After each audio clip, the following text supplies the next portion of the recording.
समाचार अब तक, सत्य का साहस।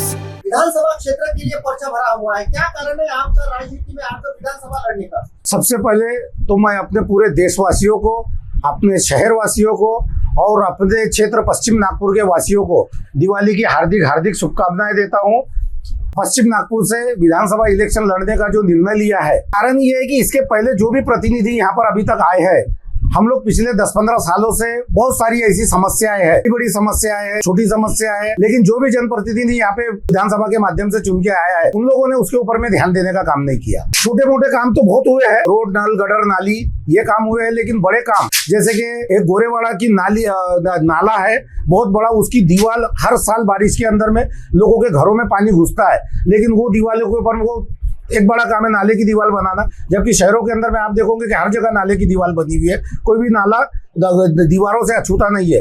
लेकिन पता नहीं हमारी बदनसीबी पश्चिम नागपुर की कि एक नाला गोरेवाड़ा से निकलकर नाग नदी तक के जा रहा है और उसके दीवार नहीं बनी है, और हर साल बारिश के अंदर में उसके किनारे बसे हुए लोगों को और आजू बाजू में रिहायशी लोगों को जो अपने प्लॉटों में भी रहते हैं, घर बड़े बड़े घर बना के 2-2, 3-3 माले के रह रहे हैं, उनके भी घरों में पानी घुसता है और उनको 2-2, 3-3 दिन के लिए घरों से बाहर रहना पड़ता है। ऐसी बड़ी समस्याओं को लेकर बहुत सारे लोग, समाज सेवी होने के कारण मैं लोगों के बीच में अक्सर जाते आते रहता हूँ। इस तरीके की जो विपदा आती है उस समय भी हम लोगों की जो भी हमसे बन पड़ती है वो मदद करते हैं, तो उस बहाने से जाते हैं तो लोगों को हमेशा यही नाराजगी रहती है कि ये चीजें हम कब तक सहेंगे। दूसरे और भी बहुत सारे मुद्दे, जैसे कि हम जिस जनप्रतिनिधि को चुन के देते हैं उससे हम ये अपेक्षा रखते हैं कि हमारी जो छोटी बड़ी समस्या है उसका सारा निराकरण वो करके दे। अब जैसे मुस्लिम कैंडिडेट को, अल्पसंख्यक के कैंडिडेट को किसी पार्टी की ओर से उम्मीदवारी नहीं दी जाती है, क्या कारण है? सर, ये पार्टी की जो उम्मीदवारी मुस्लिम समाज को नहीं दी जाती है, ये हमारे मुस्लिम समाज की एक बहुत बड़ी विडंबना है। क्या इसके लिए हम लोगों ने तो हमेशा एक ही पार्टी का साथ दिया। पिछले विधानसभा लोकसभा इलेक्शन में भी आपने देखा होगा, मुस्लिम समाज ने और शेड्यूल कास्ट एससी समाज ने और आदिवासी समाज ने भर भर कर वोट दिए हैं और कांग्रेस को वन साइड वोट दिए है। लेकिन उसके बावजूद भी मुसलमानों को जो उम्मीदवारी नहीं दी जा सकती है, ये एक मुस्लिम समाज को राजकारण से बाहर करने का एक बहुत बड़ा षड्यंत्र है। हमको तो ऐसा ही लगता है कि षड्यंत्र है करके। अब आगे जो नेता लोग सोचते होंगे उनकी मर्जी। उसके अलावा भी बहुत सारे समाज के अंदर में ऐसे कुछ उपद्रवी तत्व है जो है तो 1.5 फुटी है, लेकिन कहा वो समाज के अंदर में अराजकता फैलाने का काम करते हैं, किसी भी धर्म के खिलाफ कुछ भी उठपटांग उल जलूल बातें करते हैं, और जो सत्ता में जो बैठे हुए लोग हैं वो लोग उसके ऊपर में कोई भी संज्ञान नहीं लेते हैं, उल्टा उसको बढ़ावा देते हैं। इससे हमारी देश की एकता और अखंडता और भाईचारे को बहुत नुकसान पहुंचता है। कोशिश करेंगे कि आने वाले विधानसभा में मैं पश्चिम नागपुर के लोगों का आशीर्वाद दूंगा। मैं एक अपक्ष प्रत्याशी के रूप में विधानसभा पश्चिम नागपुर से पर्चा भरा है और मेरा पर्चा एक्सेप्ट भी हुआ है। अभी 4 तारीख को मुझे एक नया सिंबल मिलेगा और उस सिंबल मिलने के बाद में हम एससी, एसटी, आदिवासी और सभी लोगों की जितनी भी समस्या है उन सारी समस्याओं के ऊपर में काम करेंगे। जैसे जो लोग इस देश में अराजकता फैलाने का काम कर रहे हैं, कोई महाराज के रूप में, कोई नेता के रूप में, ऐसे लोगों को उनके लिए कानून बनाने का काम करेंगे। जैसे जातीय दंगे रोकने के लिए राष्ट्रीय एकता अभियान लागू करने के लिए हम प्रयास करेंगे। प्रत्येक योजना में कम से कम 10% आरक्षित निधि मुस्लिमों के लिए रखी जाए, इसका लिए प्रयास करेंगे। उसके बाद में 12वीं तक शिक्षा मुफ्त और अनिवार्य की जाए। अंग्रेजी शिक्षा के लिए वजीफा दिया जाए। संविधान द्वारा दिए गए धार्मिक स्वतंत्रता को अब शून्य रखने के लिए हम लोग प्रयास करेंगे। सेंट्रल गवर्नमेंट ने राज्य का नागपुर शहर का टाटा एयरबस का प्रोजेक्ट गुजरात लेके गए, क्या कहना चाहेंगे आप? सर, सिर्फ नागपुर का टाटा एयरबस का नहीं, महाराष्ट्र के जितने भी प्रोजेक्ट है बीजेपी ने सारा गुजरात लेके चले गया।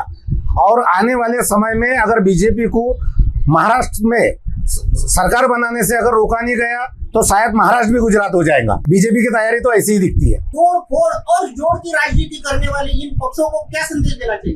तोड़-फोड़ की राजनीति करने वालों को मैं संदेश देना चाहूंगा कि आपको लोग बड़ी अपेक्षा और उम्मीदों के साथ जिस पार्टी से आप इलेक्शन लड़ते हो उस पार्टी से चुन के देते हैं, आपको अपने पार्टी के प्रति वफादार होना चाहिए और टूट फूट ये 50 खोके एकदम ओके वाला जो काम है ये सारे नेताओं ने बंद कर देना चाहिए। कौन से विकास काम आपको लगते हैं अधूरे रह गए जिनको होना चाहिए था अब तक? बहुत सारे काम है।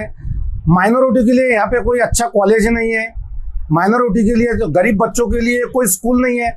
जितने सरकारी स्कूल थे सारे बंद पड़े हुए हैं। सरकारी अनुदान से चलने वाले उर्दू स्कूल को टोटल बंद कर दिया गया है। तो जो गरीब जनता, एजुकेशन इतना महंगा हो गया कि गरीब जनता इतना पैसा खर्चा करके बच्चों को हायर एजुकेशन नहीं दे पाते हैं। तो उसके लिए हम प्रयास करेंगे कि बच्चों को 12वीं तक शिक्षा मुफ्त और अनिवार्य बनाने के लिए तो हम मेहनत करेंगे ही, साथ में जो बच्चे उच्च शिक्षा लेना चाहते हैं उनके भी लिए अनुदान के लिए सरकार से प्रावधान करने की मांग करेंगे। दो जातियों की लड़ाई दिखाई देती है, पेड़ दिखाई देता है, इस पर आपके क्या मत है? सर, सिर्फ दो जातियों के बीच में लड़ाई नहीं है। ये लोगों की जो प्लानिंग है ये हर जाति को लड़ाने की है और ये लड़ाई से कोई खुश नहीं है। ये सिर्फ जो अपने आप को ओछी लोकप्रियता पाने के लिए जो इस तरीके की हरकतें करते हैं, जनता इससे बखूबी वाकिफ है। और ये आने वाले विधान इलेक्शन में इस टाइप के उपद्रवी तत्वों को जो एक किसी पार्टी के प्रतिनिधि बन के जनता के सामने आते, जनता उनको सबक सिखाए बिना रहने वाली नहीं है। पश्चिम नागपुर में जो विकास काम दिखाई देते हैं, जो डेवलपमेंट दिखाई देता है, वो पश्चिम नागपुर में नहीं दिखाई देता। इस पर आपके विचार क्या है? पश्चिम नागपुर दो भागों में बटा हुआ है, एक डेवलप पश्चिम नागपुर, एक पिछड़ा हुआ पश्चिम नागपुर। मैं जिस एरिया में रहता हूँ वो पिछड़ा हुआ पश्चिम नागपुर है, इसलिए मुझे यहाँ की जनता का दर्द है। इसीलिए मैं इस बार पश्चिम नागपुर की जनता से आशीर्वाद लेने की आ रहा हूँ और मेरे को पश्चिम नागपुर की जनता से पूरी उम्मीद है कि वो मुझे आशीर्वाद दिए बिना नहीं रहेंगी। इस बार क्षेत्र की जनता ने आपको आशीर्वाद दिया और आप यदि निर्वाचन से विधायक निर्वाचित हो गए तो आने वाले 5 साल में विकास के रूप में कौन कौन सी संकल्पना आपके जहन में है? तो ये करीब 7 से 8 लाख लोग रहते हैं पश्चिम नागपुर के अंदर में। 4 लाख तो वोटर ही है और 4 लाख और डबल पकड़ो तो 8 लाख रहते हैं। ये 8 लाख लोगों के लिए पश्चिम नागपुर के अंदर में एक भी सरकारी अनुदानित हॉस्पिटल नहीं है, जबकि 8 लाख लोगों की संख्या में 1 लाख लोगों की संख्या के पीछे एक हॉस्पिटल होना चाहिए। उस हिसाब से पूरे पश्चिम नागपुर के अंदर में 8 हॉस्पिटल होना चाहिए, लेकिन हम लोग शुरुआती दौर में कम से कम 3 से 4 हॉस्पिटल के लिए कोशिश करेंगे।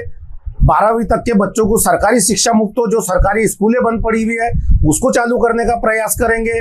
माइनॉरिटी के लिए जो कॉलेज होंगे वो कॉलेज लाने का प्रयास करेंगे। पश्चिम नागपुर की जनता को शिक्षा, रोजगार, जहाँ जो नौजवान जो बेरोजगार घूम रहा है, पढ़ा लिखा शिक्षित युवा बेरोजगार घूम रहा है, उसको रोजगार के लिए हम जी तोड़ मेहनत करेंगे और हम हर नौजवान के हाथों को रोजगार देने के लिए प्रयास करेंगे। ये दिन जो है साम दाम मतभेद की राजनीति करते, पैसा बांट के वोट खरीदने का काम करते, ऐसे हालातों में एक निर्दलीय प्रत्याशी कैसे जीत पाएगा? क्या अपील करना चाहेंगे आप मतदाताओं को? मेरे पश्चिम नागपुर के मतदाताओं से यही अपील करना चाहूंगा, ये जो लोग पैसे बांट के वोट खरीदते हैं और ऐसे लोगों को जो आप वोट डालते हैं, ये लोग कभी भी आपकी सुनवाई नहीं करेंगे।